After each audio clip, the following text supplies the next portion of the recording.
Utsman bin Affan lahir pada tahun 567 Masehi, tepatnya 6 tahun setelah tahun gajah. Kalau dibandingin sama Rasulullah, beliau ini lebih muda 6 tahun dari Rasulullah.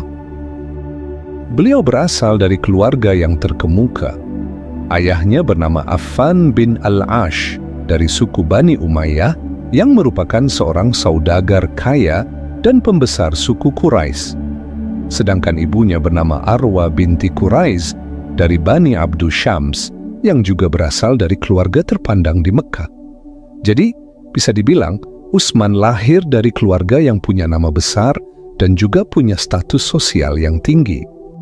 Dari segi penampilan, Utsman bin Affan juga punya ciri fisik yang cukup mencolok. Beliau punya postur tubuh yang ideal, gak terlalu tinggi dan juga gak kelihatan pendek.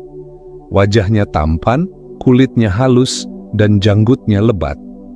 Kalau hidup di zaman sekarang, pasti beliau punya followers yang banyak banget di Instagram. Gimana enggak? Beliau kaya, wajahnya tampan, akhlaknya juga baik banget. Pasti banyaklah pengikut beliau. Sejak kecil, Utsman bin Affan sudah dibekali dengan pendidikan yang sangat baik.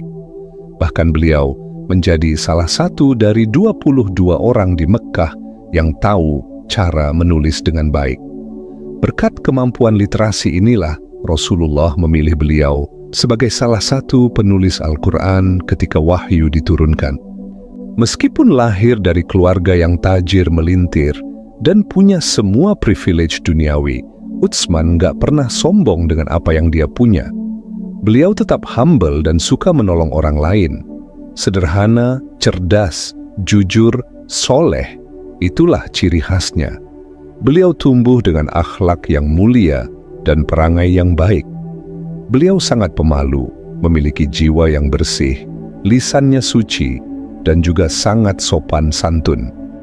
Di tengah lingkungan Quraisy yang hobi mabuk-mabukan dan doyan menyembah berhala, Utsman justru nggak pernah ngelakuin itu. Beliau nggak pernah mabuk-mabukan, nggak pernah berzina, dan nggak pernah menyembah berhala, apalagi sampai ngebunuh orang lain. Itu bukan Utsman banget. Utsman ini 11-12 lah kayak Abu Bakar di masa jahiliyah. Mereka berdua udah menjauhi hal yang dilarang itu sebelum Islam datang. Keren banget kan? Pada suatu pagi, ayahnya Utsman merasa tubuhnya demam dan dadanya sakit. Lalu ibu beliau memanggil seorang tabib untuk mengobati suaminya. Tetapi sakit Affan semakin parah. Affan merasa kalau ajalnya sudah semakin dekat. Lalu Affan berpesan kepada istrinya Arwa, "Wahai istriku, seandainya aku meninggal dunia, maka seluruh harta yang aku tinggalkan akan jadi milikmu. Kalau anak-anak kita, Utsman dan Aminah, sudah dewasa, berikan separuh harta itu kepada mereka." Arwa berjanji akan melaksanakan wasiat suaminya itu. Tidak lama kemudian, ayahnya Utsman meninggal dunia dengan meninggalkan warisan yang sangat banyak. Nah, warisan inilah yang nantinya menjadi modal Utsman untuk memulai perdagangannya. Setelah ayahnya meninggal, ibu Utsman yang bernama Arwa menikah dengan seorang pria yang bernama Uqbah bin Mu'aid. Ternyata Uqbah ini sangat boros. Dia doyan berjudi, suka mabuk-mabukan, dan suka berfoya-foya. Akhirnya harta yang ditinggalkan oleh ayahnya Utsman perlahan mulai habis. Utsman terpaksa bekerja sendiri untuk menyambung hidupnya.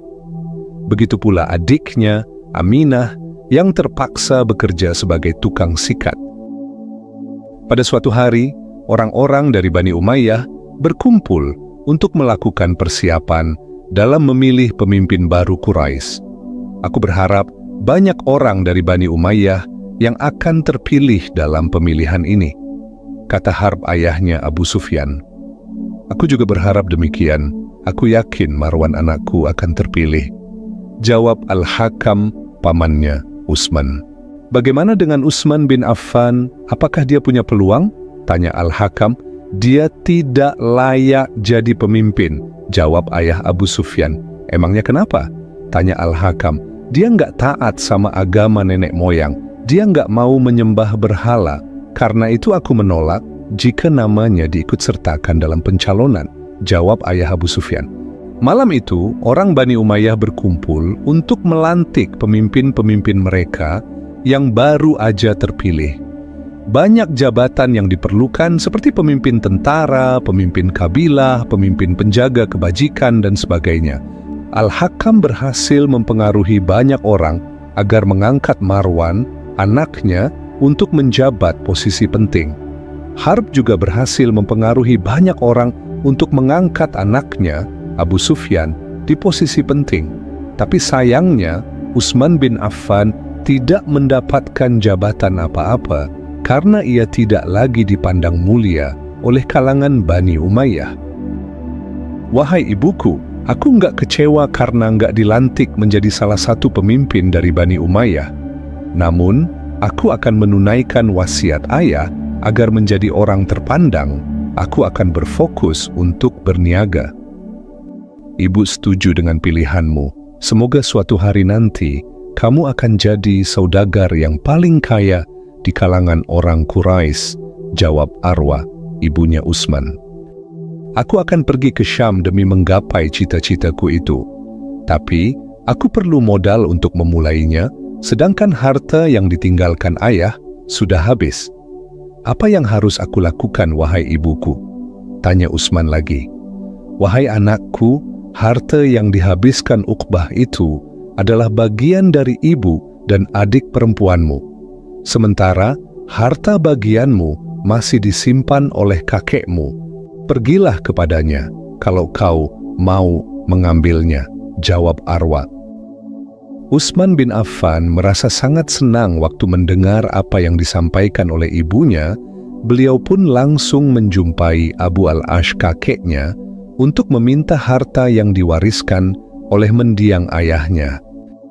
Ketika sampai di tempat kakeknya, Utsman pun membicarakan apa yang udah disampaikan ibunya tadi kepada Al-Ash.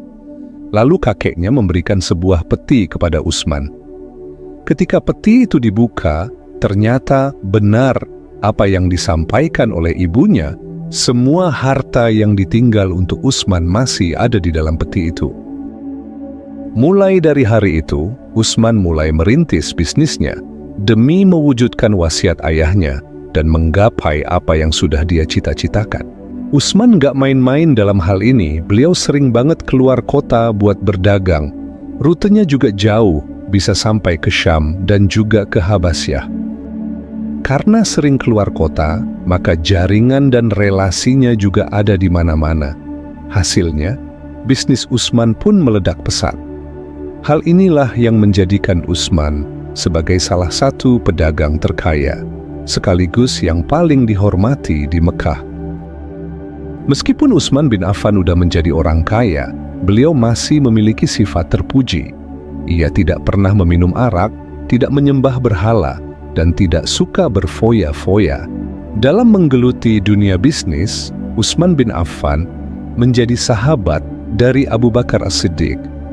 Karena keduanya sama-sama mahir dalam berbisnis. Bisa dibilang, Utsman dan Abu Bakar sahabat yang sering tukar pikiran soal bisnis. Keduanya juga punya reputasi yang sangat baik, bukan cuma terkenal karena kaya, tapi mereka juga dikenal sebagai orang yang sangat jujur dan dapat dipercaya. Karena kedekatan inilah yang akhirnya membuat Utsman memeluk Islam berkat ajakan Abu Bakar. Nah, kalau cari teman itu kayak gini guys, sukses bareng di dunia dan juga sukses bareng di akhirat. Jangan cari teman yang suka pinjam dulu 100, nanti bisa buat silaturahmi putus. Parah banget kan? Oke, yuk kita lanjut ke detik-detik masuk Islamnya Utsman bin Affan. Ceritanya dimulai saat Utsman ingin berangkat ke Syam. Saat itu beliau mengajak Abu Bakar untuk pergi berdagang bersama. Wahai Abu Bakar, besok aku ingin berangkat ke Syam dengan membawa 100 ekor unta yang penuh dengan barang dagangan untuk dijual di sana. Alangkah baiknya jika kau mau ikut denganku, kata Utsman kepada sahabat baiknya itu. Aku ada urusan penting di Mekah. Karena itu kau sajalah yang pergi. Aku yakin engkau pasti bisa mendapatkan keuntungan yang banyak, jawab Abu Bakar. "Boleh aku tahu apa urusan penting itu? Biasanya engkau tidak pernah menolak kalau aku ajak berdagang ke Syam," tanya Utsman dengan penuh penasaran. "Ini ada kaitannya dengan Muhammad bin Abdullah yang digelar Al-Amin. Untuk sekarang aku rahasiakan dulu tentang ini, nanti kalau kau sudah pulang dari Syam, aku akan kasih tahu," jawab Abu Bakar. Dan keesokan harinya Utsman pun berangkat ke Syam ditemani oleh pembantunya yang bernama Uzair. Ketika sampai di daerah antara Ma'an dan Arzarqa, Utsman merasa ngantuk berat. Akhirnya beliau pun memutuskan untuk istirahat sebentar di sana. Beliau pun berbaring di bawah pohon kurma yang rindang, dan gak lama setelah itu Utsman pun tertidur. Dalam tidurnya Utsman bermimpi didatangi seorang laki-laki. Lalu laki-laki itu berkata, "Wahai orang yang sedang tidur, bangunlah. Sesungguhnya seorang nabi sudah muncul di Mekah." Utsman pun terbangun setelah mengalami mimpi itu. Ternyata mimpi itu mempengaruhi pikirannya melebihi apapun yang pernah dia mimpikan sebelumnya.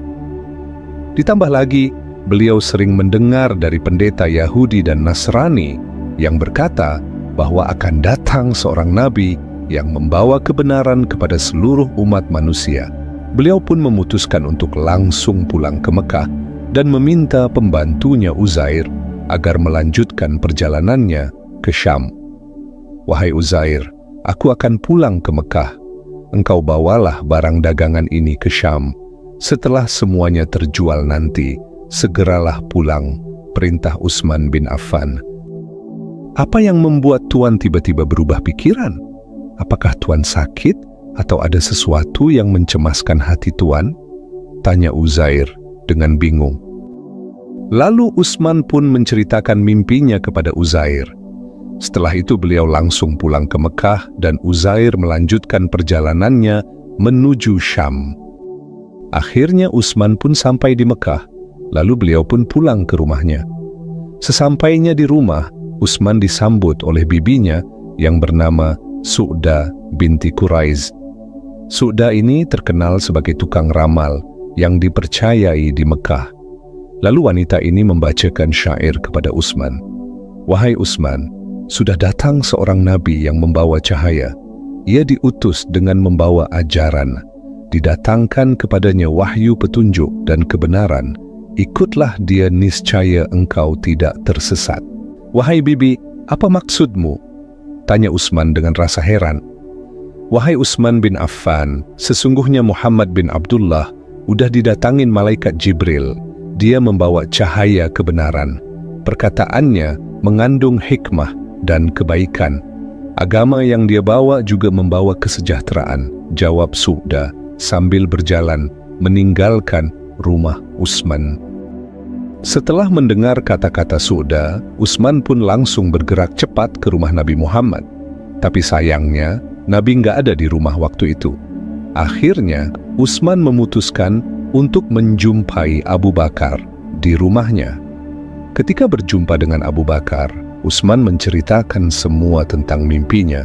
Lalu beliau menyampaikan apa yang udah disampaikan oleh bibinya. Mendengar apa yang disampaikan Utsman, Abu Bakar pun merasa sangat senang. Lalu beliau pun berkata, "Wahai Utsman sahabatku, engkau seorang laki-laki yang penuh semangat dan tidak mudah tergoda oleh kesesatan. Karena itu kau dapat hidayah. Sesungguhnya apa yang kau mimpikan itu benar, dan apa yang disampaikan oleh bibimu juga benar. Muhammad bin Abdullah sudah diangkat menjadi Rasul Allah." Lalu Utsman meminta Abu Bakar untuk membawanya berjumpa dengan Nabi Muhammad. Tapi Abu Bakar memberikan satu syarat, yaitu Utsman nggak boleh diikutin oleh siapapun dan Utsman wajib merahasiakan pertemuannya dengan Nabi. Karena waktu itu Muhammad baru diangkat menjadi Rasul dan juga belum ada perintah untuk menyebarkan Islam secara terang-terangan. Utsman pun setuju dengan syarat yang disampaikan Abu Bakar. Lalu mereka berdua pergi menjumpai Nabi Muhammad. Ketika sampai di rumah Nabi, Nabi Muhammad menyambut Utsman dengan mesra. Lalu beliau pun bersabda, "Wahai Utsman, sambutlah seruan Allah untuk mendapatkan surganya. Sesungguhnya, aku adalah utusan Allah yang diutus ke seluruh alam. Wajah Utsman berseri-seri waktu mendengar perkataan Nabi. Kemudian Utsman pun berkata, "Wahai Rasulullah, dengarkanlah pengakuanku ini. Aku mengaku tidak ada Tuhan yang berhak disembah selain Allah, dan Muhammad itu adalah utusan Allah." Dan mulai hari itulah Utsman bin Affan resmi memeluk Islam. Tentu saja keputusan Utsman buat masuk Islam nggak bisa diterima oleh sukunya Bani Umayyah. Karena suku Bani Umayyah ini suku yang sangat menentang ajaran Nabi Muhammad. Akibatnya Utsman bin Affan pun ngerasain betapa beratnya hidup sebagai muslim di Mekah saat itu. Bahkan beliau mengalami beberapa siksaan setelah memeluk Islam, terutama dari keluarganya sendiri, yaitu Uqbah dan Al-Hakam. Mereka menyiksa Utsman, bahkan Utsman sempat diikat dan tidak diberi makan dan minum agar beliau mau murtad dari Islam. Tapi Utsman nggak pernah goyah, beliau tetap yakin bahwa Nabi Muhammad adalah utusan Allah. Waktu itu keadaan kota Mekah benar-benar nggak kondusif untuk kaum muslimin. Mereka disiksa habis-habisan, bahkan ada yang dibunuh dengan keji.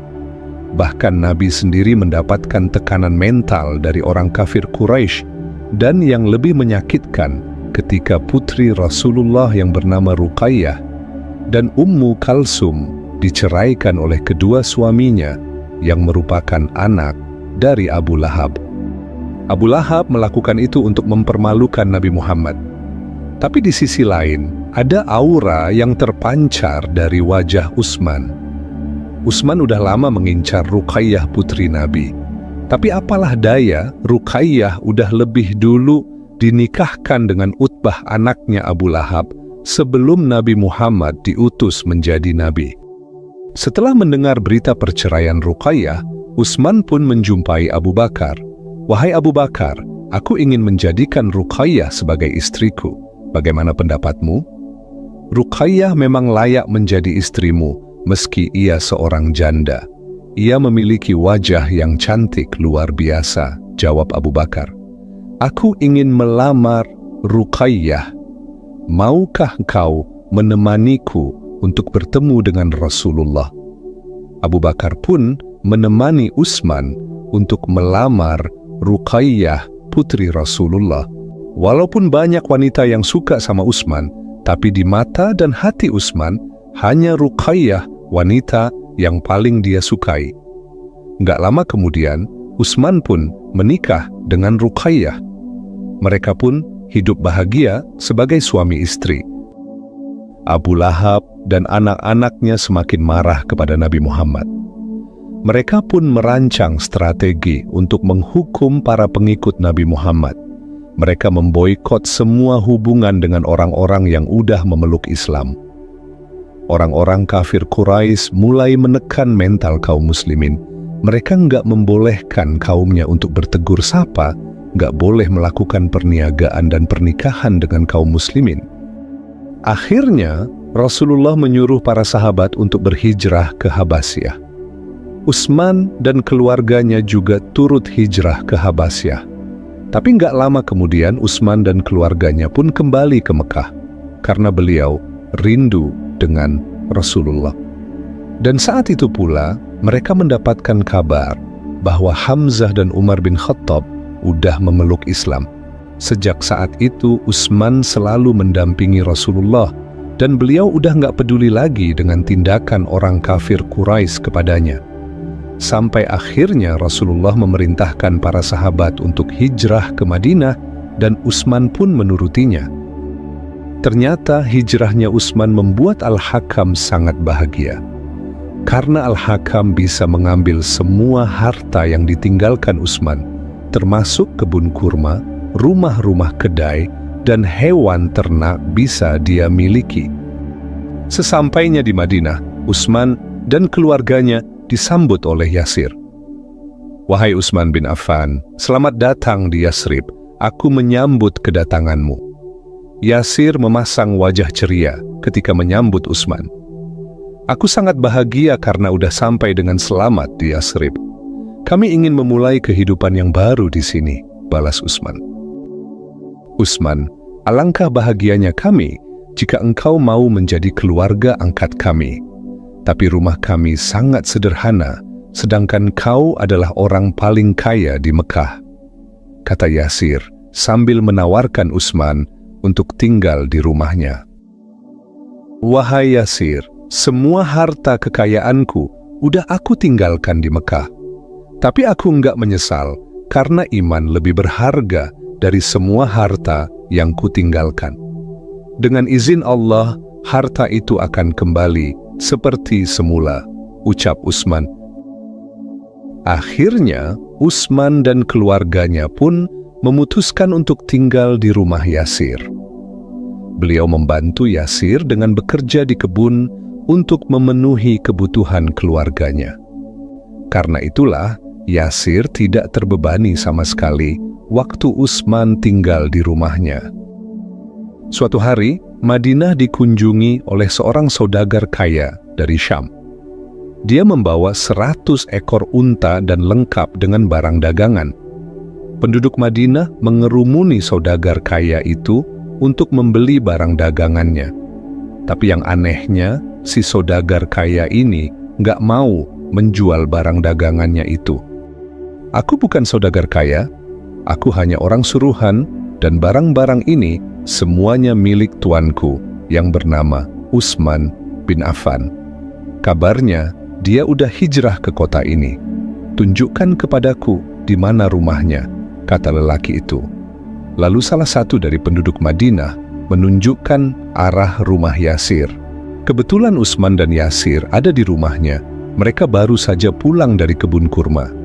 Sesampainya di sana, laki-laki ini bertanya kepada Utsman, "Apakah Tuan udah nggak kenal dengan saya?" Utsman terdiam sambil memandang wajah laki-laki itu. Utsman seperti nggak percaya dengan apa yang dia lihat. "Apakah kau Uzair?" tanya Utsman bin Affan. "Benar Tuan, aku Uzair pembantumu." Lalu Uzair menceritakan semua barang dagangan yang dibawanya ke negeri Syam, semuanya laku keras, serta mendapatkan keuntungan yang sangat banyak. Lalu dia membeli barang-barang di Syam untuk dijual di Mekah. Tapi, waktu dia sampai di Mekah, Utsman udah nggak ada di sana karena udah hijrah ke Madinah. Lalu Uzair pun membawa barang dagangan itu ke Madinah. "Apakah orang Quraisy tidak merampas barang-barang dagangan yang kau bawa?"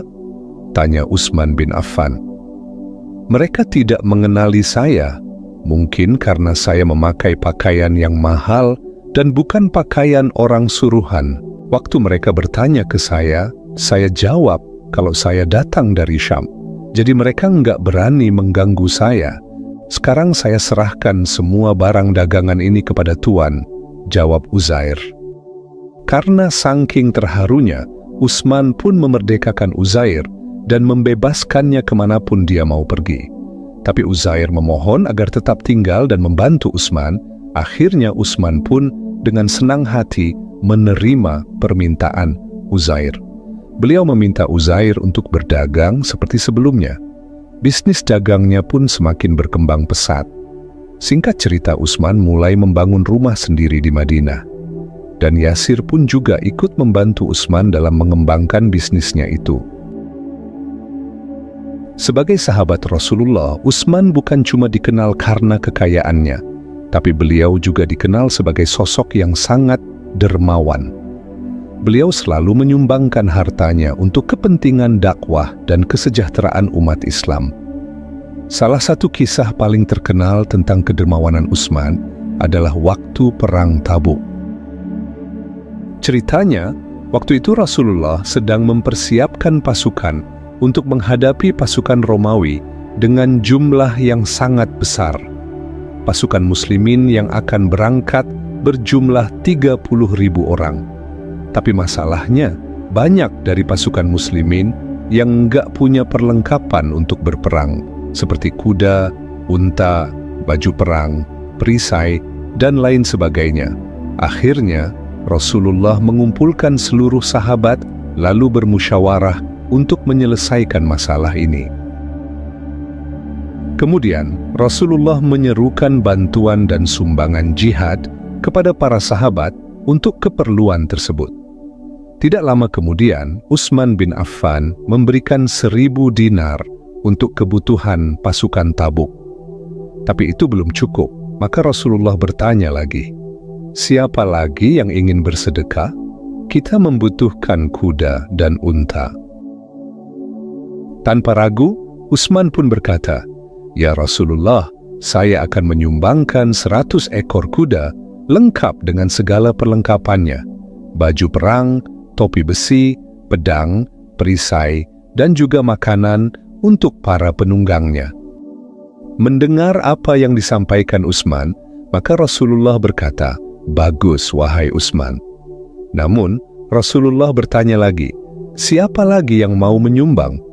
Utsman pun menjawab lagi, "Ya Rasulullah, saya akan menambahkan 100 ekor kuda, lengkap dengan perlengkapannya." Lalu Rasulullah menjawab, "Bagus apa yang telah kau lakukan, wahai Utsman." Kemudian Rasulullah bertanya lagi, "Lalu siapa lagi yang ingin menyumbang?"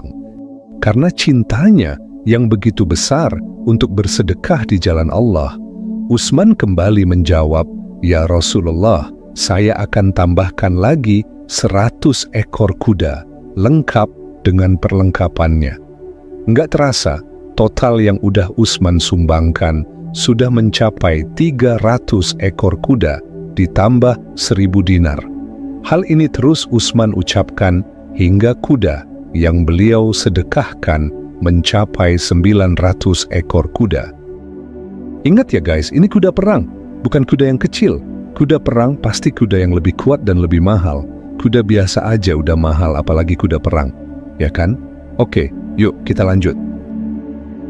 Rasulullah masih tetap meminta sumbangan dari para sahabat karena memang belum cukup. Apa? Utsman berhenti?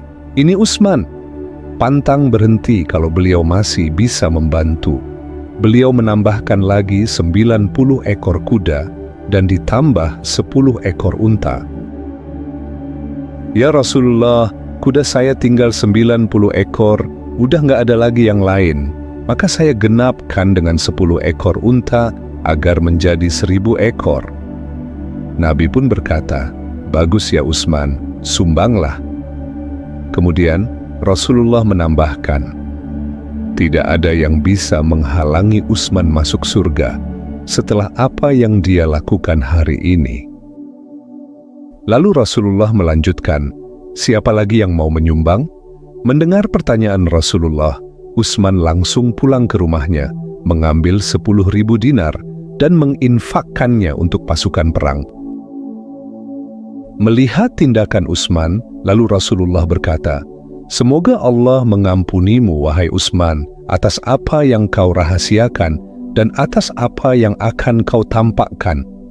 Semua yang kau lakukan mulai sekarang, jika engkau salah, baik yang kau sembunyikan atau yang kau katakan, Allah pasti akan mengampunimu. Dan apapun yang terjadi di hari kiamat tidak akan membahayakanmu." Setelah itu, Rasulullah melanjutkan lagi, "Siapa lagi yang ingin menyumbang?" Pasukan yang akan berangkat berjumlah 30.000 orang, makanya kebutuhan belum juga terpenuhi. Utsman pun pulang lagi ke rumahnya. Kali ini beliau membawakan 700 uqiyah emas. Kalau kita hitung-hitung sekarang, 1 uqiyah emas itu setara dengan 31 gram emas saat ini. Coba kita hitung ya, 31 gram emas dikalikan dengan 700 uqiyah emas yang dibawakan Utsman, maka hasilnya 21.700 gram emas saat ini. Katakanlah sekarang harga 1 gram emas itu sekitar 1 juta kurang lebih. Jadi hasilnya sekitar 21,700 miliar. Masya Allah guys, banyak betul. Itu belum lagi kita hitung dengan sumbangan kuda, unta, dan uang dinar yang beliau sumbangkan. Kisah kedermawanan Utsman gak berhenti di situ. Beliau juga membeli tanah seharga 25.000 dirham untuk perluasan Masjidil Haram. Selain itu, yang paling terkenal adalah saat beliau membeli sumber air dari rumah. Saat itu, kaum muslimin mengalami kesulitan mendapatkan sumber air tawar di Madinah. Rasulullah langsung mengadakan musyawarah dengan para sahabat untuk mencari solusi tentang masalah ini. Dalam musyawarah itu, Utsman bin Affan menyatakan sanggup menyelesaikan masalah ini. Utsman mendatangi seorang lelaki Yahudi yang ada di sana untuk membeli kolamnya. Kebetulan Yahudi ini punya 2 buah kolam, jadi Utsman berpikir, setidaknya beliau bisa membeli salah satu dari kolam itu. Karena Yahudi ini tahu kalau yang datang ini adalah orang Islam, Yahudi ini nggak mau menjual kolam itu dengan harga yang murah. Utsman pun mulai melakukan negosiasi dengan si Yahudi. Bahkan Utsman bilang, kalau dia sanggup beli kolam itu berapapun harganya, yang penting kami bisa mendapatkan air bersih. Tapi si Yahudi tetap nggak mau menjual kolamnya. Setelah negosiasi yang panjang, akhirnya si Yahudi ini memutuskan untuk menyewakan saja kolamnya. Tujuan Yahudi ini agar dia bisa dapat keuntungan yang lebih besar. Kalian tahu berapa harga sewa kolam itu? Harganya 12.000 dirham. Kalau kita ibaratkan sekarang ya, 1 dirham aja kurang lebih kalau dirupiahkan sekitar 4.500 rupiah. Sekarang coba kalikan 12.000 dirham, kurang lebih hasilnya 54 juta. Kan kurang asam Yahudi ini. Karena harganya yang sangat mahal, Yasir yang sedang menemani Utsman pun membantah harga yang diminta sama si Yahudi itu. Menurut Yasir, harga itu terlalu mahal dan nggak masuk akal.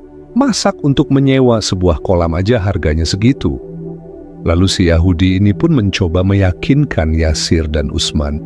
Kalau nggak sanggup ya nggak apa-apa, tapi percayalah, nggak ada orang lain yang mau menjual kolamnya untuk kalian, karena sekarang lagi musim kemarau. Karena memikirkan nasib kaum muslimin, akhirnya Utsman pun menyanggupi apa yang diminta oleh si Yahudi itu. Beliau mau menyewa kolam itu dengan harga 12.000 dirham. Tapi si Yahudi memberi syarat, kolam itu hanya boleh digunakan 2 hari sekali, nggak boleh tiap hari. Yasir yang mendengar itu tambah emosi, tapi Utsman menenangkan Yasir, lalu menyepakati apa yang disampaikan Yahudi, dan Utsman pun membayar kepada Yahudi itu. Lalu mereka berdua pulang dari tempat si Yahudi dan menyampaikan kepada kaum muslimin untuk mengambil air dari kolam Yahudi itu. Ambillah air dari kolam Yahudi itu untuk kalian simpan di rumah, karena kita hanya boleh mengambilnya 2 hari sekali, pesan Utsman kepada kaum muslimin. Orang-orang Islam pun mulai mendatangi kolam itu dan mengambil airnya. Mereka mengambil airnya dengan jumlah yang banyak untuk mereka simpan. Karena melihat keadaan itu, si Yahudi yang punya kolam mulai merasa kesal. Wahai Utsman, kau udah melanggar perjanjian kita. Karena engkau udah membiarkan orang-orang mengambil air dari kolam itu, kata lelaki Yahudi itu sambil marah. Bukankah dalam perjanjian kita kau setuju menyewakan kolam itu kepadaku 2 hari sekali? Kan nggak ada dalam perjanjian kalau orang-orang nggak boleh ambil air dari kolam itu. Aku sebagai penyewa berhak membolehkan siapapun untuk mengambil airnya, ucap Utsman. Memang benar, tapi aku nggak setuju, aku mau perjanjian ini dibatalkan, gugat Yahudi itu. Karena kau yang membatalkan perjanjian, maka kau harus mengembalikan 12.000 dirham kepadaku. Kalau kau nggak mau, maka aku akan melaporkan masalah ini kepada Nabi Muhammad, biar beliau yang menjadi hakim untuk menyelesaikan masalah ini, gugat Utsman. Mendengar perkataan Utsman, si lelaki Yahudi mulai takut. Karena waktu itu yang memimpin Madinah adalah Nabi Muhammad. Akhirnya, dia pun mau mengalah dengan alasan uang yang dia terima dari Utsman udah dia gunakan. Kalau engkau merasa rugi, jual aja kolam itu kepadaku. Berapa kira-kira harganya? Aku akan membayarnya, kata Utsman. Setelah berpikir panjang, si Yahudi pun mau menjual kolamnya dengan harga 35.000 dirham. Utsman pun sepakat dengan harga itu dan beliau membelinya dari si Yahudi. Dengan demikian, sumur itu sepenuhnya menjadi milik Utsman. Lalu beliau mewakafkannya kepada umat Islam sehingga mereka bisa mengambil airnya kapan saja mereka butuh. Dan fun fact-nya, sumur itu masih ada sampai sekarang. Karena ikhlasnya Utsman dalam bersedekah, dengan izin Allah, airnya masih tetap bersih sampai sekarang. Selain dikenal sangat dermawan, Utsman juga dikenal sangat pemalu. Saking pemalunya, beliau tidak pernah melihat kemaluannya sendiri. Setiap kali mandi, beliau selalu memadamkan lampu agar tidak melihat tubuhnya sendiri. Suatu ketika Nabi Muhammad berkunjung ke rumah Utsman, Nabi melihat rumah Utsman sangat gelap. Lalu beliau bertanya kepada putrinya, yaitu istri Utsman bin Affan, "Kenapa rumah ini gelap sekali?" Lalu istrinya Utsman menjawab, "Wahai ayahku, Utsman sedang mandi, saking malunya dia memadamkan semua lampu." Dalam riwayat lainnya, suatu ketika Rasulullah sedang berbaring di rumahnya dalam keadaan tersingkap kedua betis beliau. Abu Bakar pun meminta izin untuk menemui Nabi, dan Nabi mengizinkannya masuk, sementara beliau tetap dalam kondisi tersebut. Nggak lama kemudian, Umar pun datang dan meminta izin untuk masuk, dan Nabi pun mengizinkannya masuk, sementara beliau dalam posisi yang sama. Namun ketika Utsman yang datang, beliau langsung duduk dan membenahi pakaiannya, lalu mengizinkan Utsman masuk. Ketika Utsman pulang, Aisyah radhiyallahu anha bertanya kepada Rasulullah, "Kenapa engkau enggak membenahi pakaianmu ketika Abu Bakar dan Umar datang? Tapi begitu Utsman yang datang, engkau langsung duduk dan membenahi pakaianmu." Lalu Rasulullah menjawab, "Tidakkah aku merasa malu kepada seseorang yang malaikat pun merasa malu kepadanya?" Begitulah Utsman bin Affan, beliau selalu merasa malu kepada Allah, karena Utsman sadar akan segala kekurangannya dan selalu merasa rendah di hadapan Allah Subhanahu wa Ta'ala.